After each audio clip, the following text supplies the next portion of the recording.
Hi everybody, I am Ted Yoder and welcome to the Players Corner. This is the video series 30 Minutes to Better. So give me 30 minutes of your time and I guarantee you'll be a better player for it. So if I can say that as humbly as possible. Anyway, once again this is lesson 7 in the series, and today we are going to be looking at the multiple bounce and the double stroke, and some application purposes that we can put those to. Two very important tools that you can use in your playing, and it's fantastic to use them and to work them into your repertoire. So I encourage you strongly to master these two, and you'll be a better player for it. So don't forget, please practice a little bit every day. A little bit every day is way better than trying to cram in an hour on the weekend. So I grew much faster during my time getting up to the national championship, and even now I do much better if I just practice a little bit every day rather than trying to sit down and have this really big, section of time, and because it just normally doesn't happen. Besides that, you get tired. So I was just talking with one of my students the other day. This is a lot of mental work. It's even different than physical labor, and so you're using your creative processes, you're thinking hard, and it takes a lot to work on this kind of stuff. So I just encourage you, take small amounts of time. 15 minutes a day would be awesome. 5 minutes a day is better than nothing, okay? So practice every day, and practice with the metronome, please.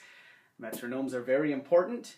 And yeah, I think that's it. So, I know we're 7 lessons into this now, or at least 6, and I'm starting to realize that my teaching philosophy is very much foundational.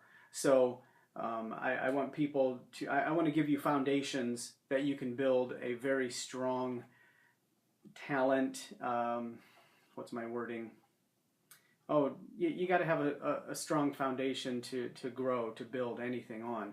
And so that's just a good word that I've thought of with some of my students and a couple festivals that I was at, and I was teaching. I was like, I teach very foundational stuff. That's my goal. So all right, well, without further ado, let's head to our dulcimers, and we will dive into hopefully some very easy ways to learn how to control a double stroke roll and to do a multiple bounce roll. Thanks. See you at the dulcimers. Okay, here we go. We are going to deal with the double stroke roll. The double stroke first. And basically, the easiest way that I have taught this in the past, and this is different than a double, it's called a double stroke, but I've often heard drummers, percussionists, Dan Landrum, Stephen Humphreys, guys like that, talk about it being more of a controlled bounce. Okay, so with that in mind, rather than taking your hammer and striking a note twice, and going, there's only so much speed you can add to that. That's really just a single stroke hit with the same hand twice. So the controlled bounce comes into play because you let the hammers do a lot of the work. Like that. And so you can do faster repeats of notes and stuff like that, and just different embellishments by learning how to control your hammer. Okay, so the way that I've taught this is I usually tell people to literally just let the hammers bounce. So I usually just tell them to do this, right? And realize that even if you're just dropping your hammer on the string, it doesn't bounce around as much as you think it would. And I'm basically just letting it letting it rest on my finger there. So now that is only for the purpose of getting used to just letting the hammer bounce, and we're gonna learn how to control that bounce with our fingers. Okay, so let's do this first. So I'd like you to just, and this is a hiccup of a lot of people, is they feel like they're gonna lose control of it. So what I want you to do is just take like the C note up here, the C and the G, and we're just gonna drop, drop, drop, drop. You just let it, just realize that it doesn't bounce around as much as you think it will. Okay? Now once you've done that for a while, now what we're gonna do is just lightly rest your thumb on top and speed up just a little bit and still let your hammer bounce. Okay? Now we're doing a multiple bounce here, so this may bleed over into the multiple bounce concept. Okay? So now you don't have your hammer wagging around and bouncing around. You're just very lightly holding your hammers. Now, most of the time when I play and when people see it for the first time, they're just like, I'm really amazed at how they talk about how it looks like I'm holding the hammers so lightly that they could just come and knock it out of my hand. And that is the goal. I am holding it that lightly. So if you're playing right, well, I shouldn't say it that way. If you're playing this style, someone should be able to come up and just smack your hammer and knock it out of your hand. and that's a good thing. Okay? So now what we're going to do is, now that we've learned how to let the hammer just bounce, now we're going to control the bounce. Okay? So now as I do this, I'm doing 1 2 1 2, right? Just a very, I'm really actually just letting the weight of the hammer bounce that twice. Okay? And what I'm doing is, even though this is very relaxed right here, and I'm moving my arm up and down, my hammer is still very relaxed. And what I'm doing is I'm just picking up my hammer before it hits the third time.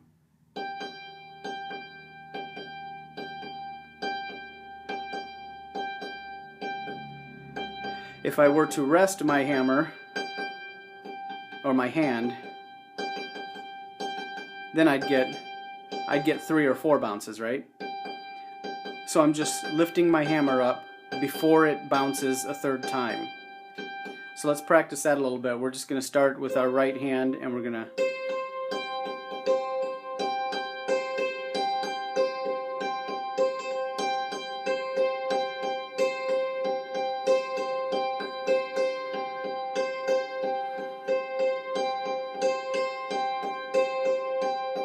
okay, so some of that you'll hear it's very uneven rhythmically, and that's mainly because we're going really slow. If you're going that slow, you really would want to control your strike. You know, you'd want to do 2 strikes on purpose rather than controlling a bounce, right? If you're going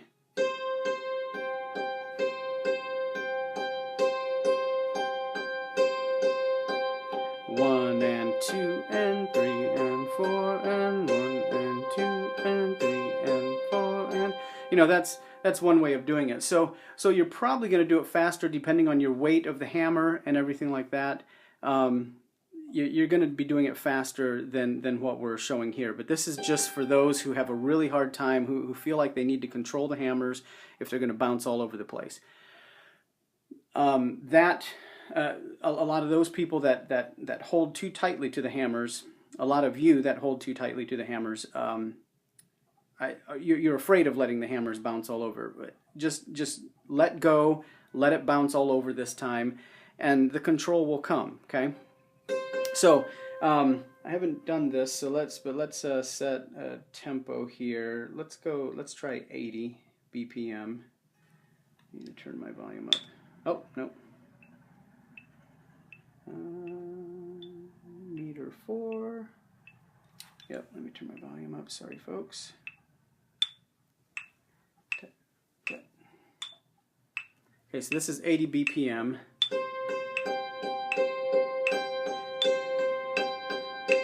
So this is one of those in-between beats where you're tempted to rush it.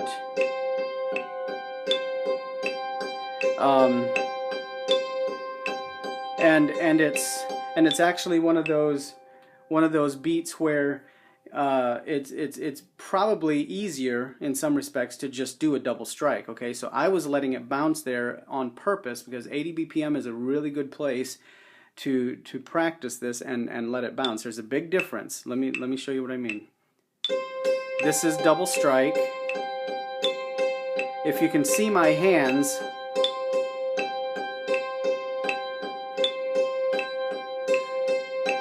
I'm striking again, right? 2, 3, boom. Okay, that's a double strike or a double stroke. Okay, now I'm going to bounce it.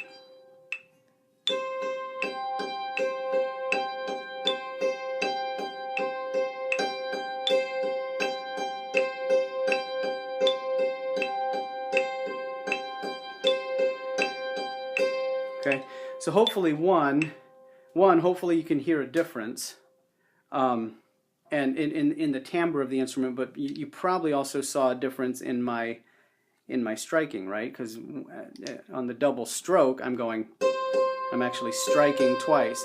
On the bounce, my hand moves once.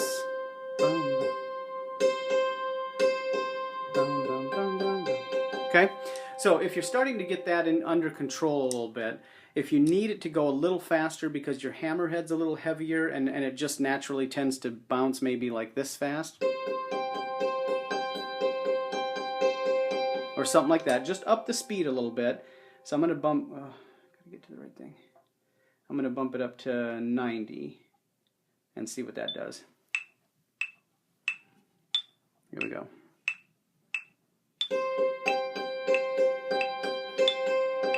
Yeah, gotta find my pocket. Ah. 1, 2, 3, 4. See, my hammer, that's actually a very hard one to do.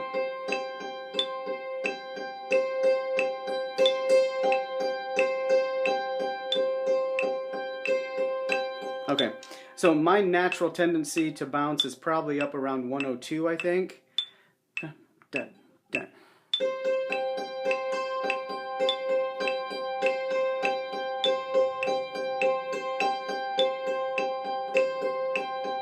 Okay, so wherever your spot is, mine actually might be a little faster than that. It feels a little bit faster. So whatever your spot is, find it. Find that place where you need, I think what I like to do is get you to do this, okay? Do the bouncing thing, really loosen your grip, right? Just let your hammer fall. And without trying to stay with a metronome, let it just bounce. Or try to just do a 2-note bounce. So bum bum bum bum. It doesn't have to be metered, right? It doesn't have to be 1 and 2 and 3 and 4 and. It just needs to bump bump bump bump bump bump. Just get used to your hammer falling. Once you find that, then try to find your metronome speed of where you learn to control the bounce of that particular set of hammers, right? Does that make sense? Because that'll make it easier to learn to control the bounce of that set of hammers. And then as you grow in your speed, you'll be able to, or as you grow in your control, you'll be able to change hammers and still be able to do a double stroke, double bounce, or a controlled bounce, no matter what speed you're at. Okay. So now let's, I'm going to move this up a little bit. Let's go up to 116. So I want to show you just what I do once you get that bounce going, because I want to jump into the multiple bounce thing here. So one thing that I'll do is this. This is a G here, right? So we're going to do this. If you watch previous lessons, we're going to work with these patterns that we have before, right?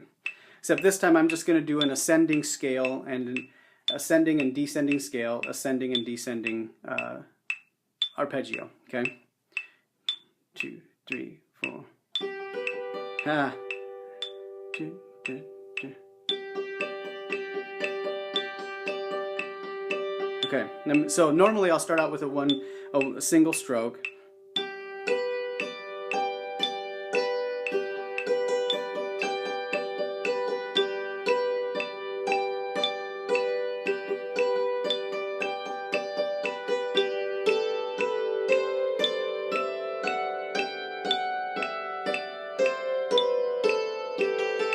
Ah.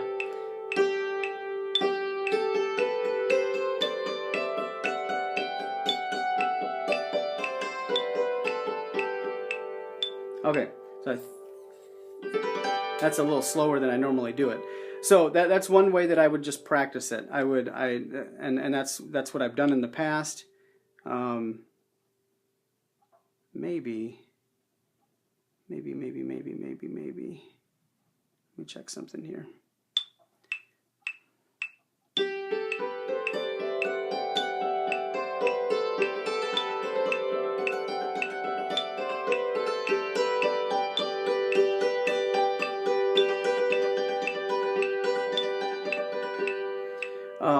So anyway, again, if you're just maybe on this one, I'll let you slide on the metronome thing because it's such an interesting pattern to deal with, or yeah, a tool to deal with.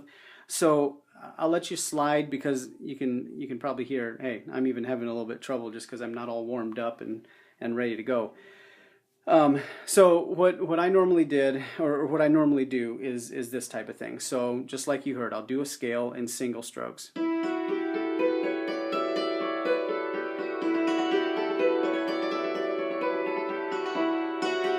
just walk it up.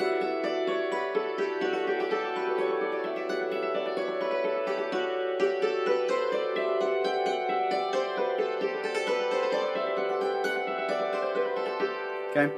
You can also do it with arpeggios. So if you're doing this type of pattern,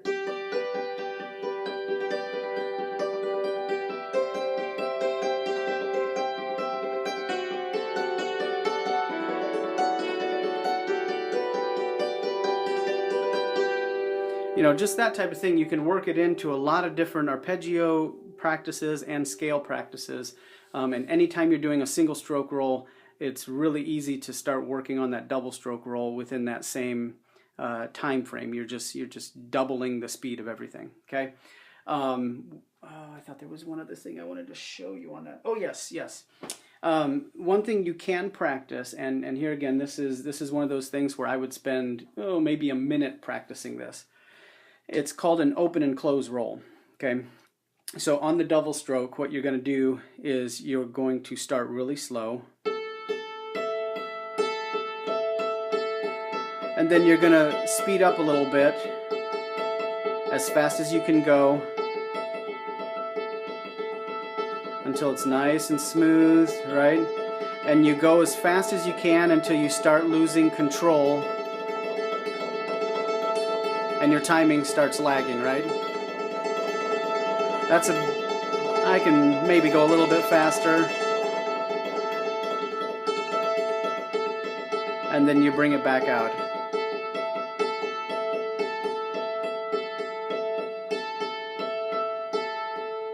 Okay, so a couple things I want to point on that. That's just called an open and close roll, and you close it.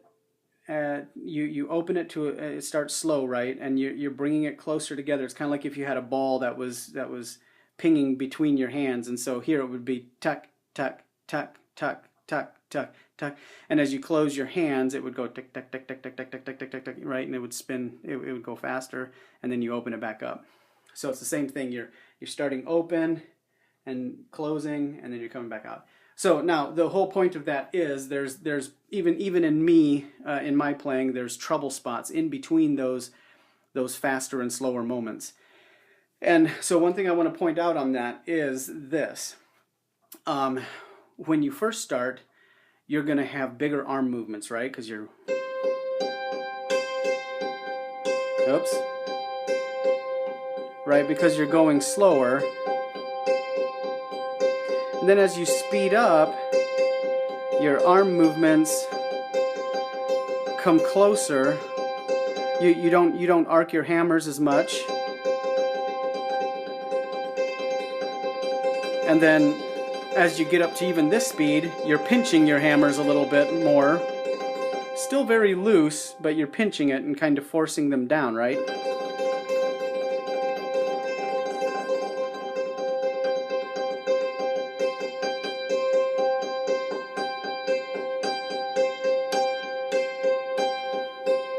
Okay. The purpose of the bigger arm movements is that you don't get the double strike, you get a controlled bounce. Because you can slow it down and go.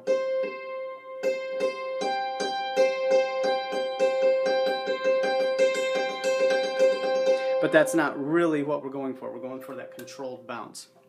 Okay, so yeah, as far as exercises and stuff that you would do, like I said, just do that little scale starting with your left hand, do an arpeggio.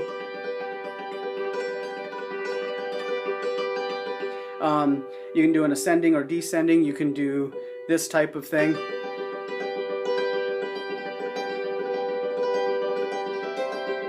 Single, double, single, that type of thing. There's a whole lot of different things that you can do. Again, anything that you're practicing as a single stroke roll, or right hand, right, left, right, left, right, left, you can practice it. You can throw your double stroke in there and get that working too. Now, the multiple bounce, I need a drink because I'm tripping over my tongue. The multiple bounce roll,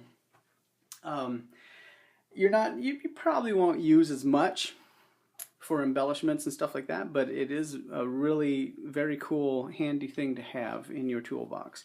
And we already dealt with we fell on it a little bit earlier when we're just letting it bounce, right? So it's not a, I don't know if I can do this but I'm going to try and do like, there's 2 bounces, 3, 4,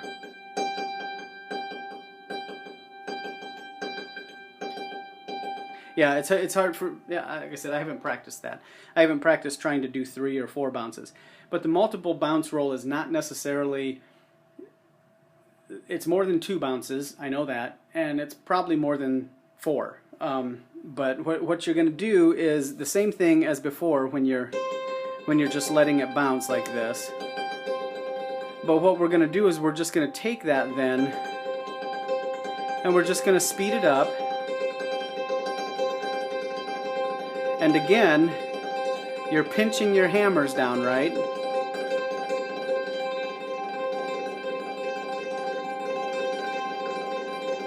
And what you want out of this, see, there's a note in there that is a little bit louder, so I'm not even that pure with it yet. I've played this multiple bounce roll in different forms and stuff, but I'm not a percussionist yet. So so anyway, what you're aiming for is something really smooth that just sounds like a flurry of notes. And when you'll hear it most is on something like when you're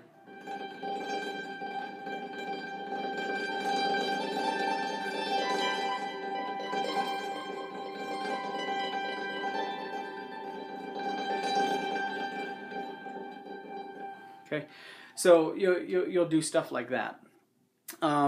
Or you can do something quiet,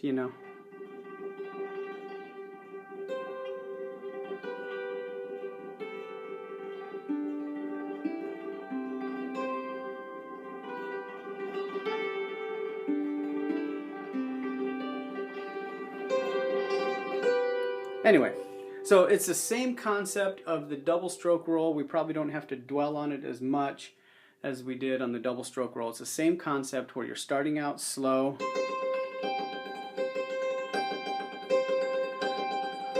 and then you're kind of closing. Again, it's not so much of a controlled bounce like the double stroke. It's just you're looking for a very evenness in tone.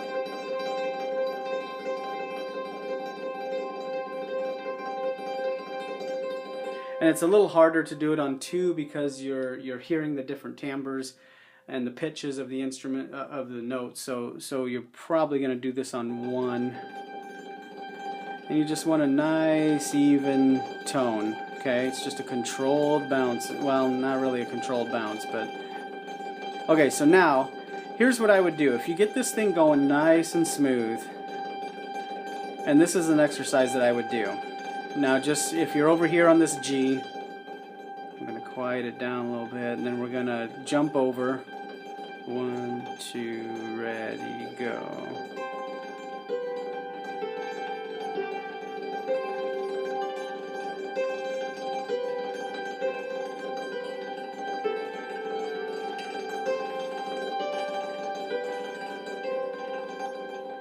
Okay, so what we're wanting to do is, I'm assuming most of you are right-handed, but what you want to do is do this type of exercise for left and right hand. Okay, I'm not that strong on leading that multiple bounce roll with my left. It's something that I'm working on, and I'll show you how not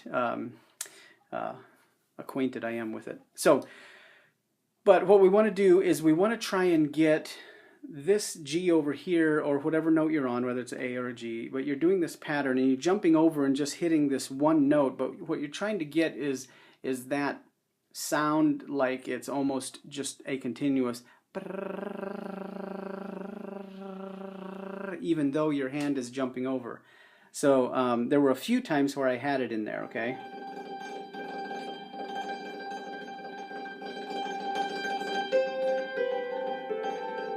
Hang on, I'm going to go slower.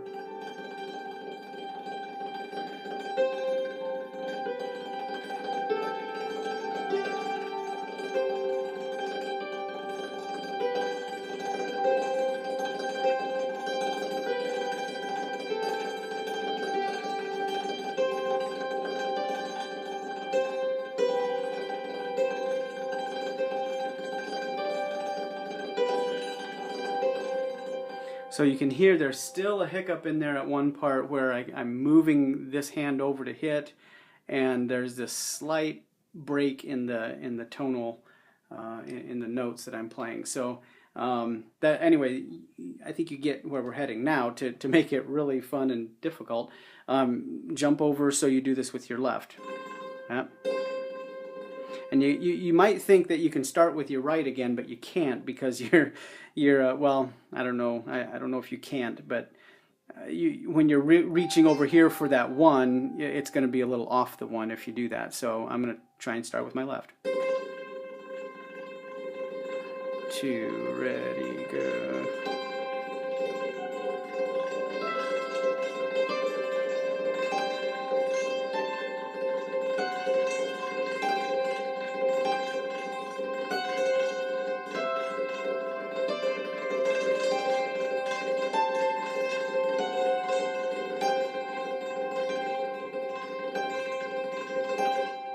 Okay, now there's something in that I'm doing better with my right hand, where you didn't notice, at least I didn't even notice, that little timing hiccup in there, where, you know, I left to hit my note. So there must be something I'm doing with my right hand that I'm not doing with my left yet. So that tells me that I'm going to practice with my left more, and I need to get a little bit more consistent with my left hand than my right hand in that. And let's see, what else was I going to say? So here again, this is something that you might not use a lot, but it might be something you'd be surprised that you'd use on certain songs, and I'd be interested to know which ones those would be. Let me think. I thought there was something else I wanted to show you, but I can't. So that's just one real quick exercise that I do with that. The other thing that I do is, see now,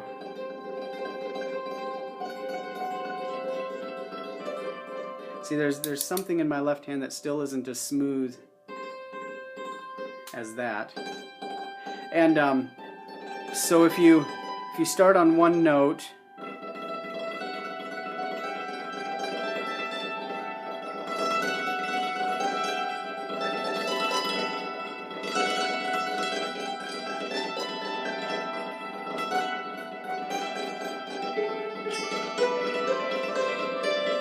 You can kind of move it around, but your technique will come in. You'll hear it a little bit more if you get off of this same note, and that's why I do that moving around with one hand, so that I get off of that main note to see what happens. That makes sense, doesn't it?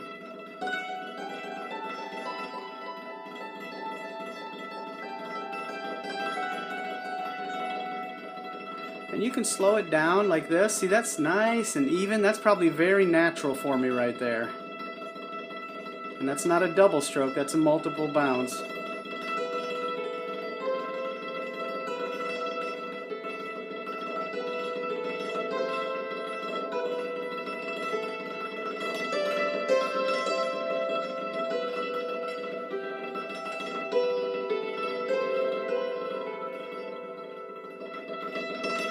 So there again, on something like that, you heard it right there. You heard my natural tempo where it just happened. So there, on this thing again, just like the double bounce, there's going to be a natural tempo that you have that nobody else has, and it'll just come more naturally to you. So practice at that tempo, and then start to slow it down and speed it up, and see where you can go from there. So, all right. All right, everybody, I hope you really enjoyed that. There's so much you can do with that. I mean, I could have given you a lot of different songs to incorporate that into, but it's really a matter of taste and musical expression, personally, that you would use it in. So so go crazy, you know. Some of you that play fiddle tunes or that play these notes that are just single strokes the whole way through, just get that double stroke in there a couple times and see what happens.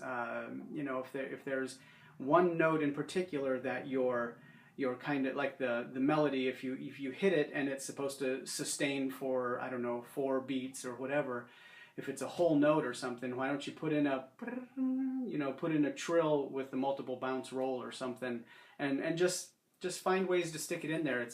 These are 2 really important tools that I use a lot. And you can use them in just multiple styles of music, and it's just pretty foundational. So, thanks for joining me. I appreciate it, and it's always good to see you guys, and I hope you got a lot out of it. So, don't forget, practice 15 minutes a day if you can. If you can't do 15 minutes, give me 5, and let's see how you grow. So, thanks again for coming to the Player's Corner, and we'll see you next lesson. Thanks.